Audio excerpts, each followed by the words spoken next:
CSS values may be expressed in a number of different units of measure. Some of these units of measure only apply to some types of values, but you need to know them all. The percent sign is for relative percentage. In this case, the width of this element would be 100% of the width of its containing element.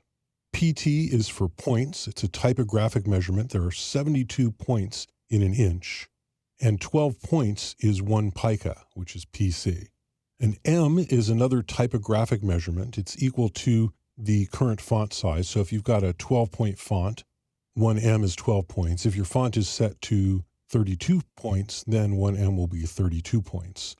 M originally meant the width of a lowercase letter m. Today, it pretty much always means the size of the font. And in CSS, it's defined to mean the size of the font.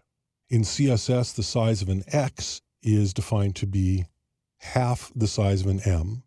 And in typography, originally an X was the height of a lowercase letter x. An inch is the imperial inch size. And this tends to be a relative size. It has to do with the way that your graphics environment is set up. It's rarely exactly actually an inch because computer monitors don't tend to be set up in any way that a computer could really know what an inch is going to be on that screen, especially when you're dealing with web pages and you have no idea what type of an environment your web page is going to be displayed in. Likewise with centimeters and millimeters. So cm is centimeter and mm is millimeter.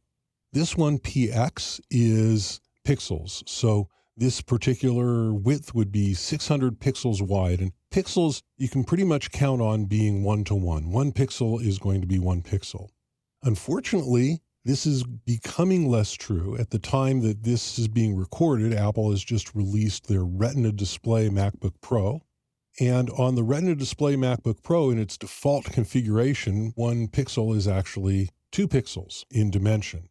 So 1 pixel is 2 pixels wide and 2 pixels high. So we're coming to a place where even pixels is going to be a relative measurement rather than an absolute measurement. But this much is probably sure, and from where I sit, I don't know how all of this is going to unfold, but I think it makes sense that if you have an image on the screen that's 600 pixels wide and 600 pixels tall, and you want to line it up with an element that you're defining in your CSS to be 600 pixels wide and 600 pixels tall, those two elements ought to be exactly the same size. So pixels are good for making things that are a certain size to match other graphical elements that are a fixed size.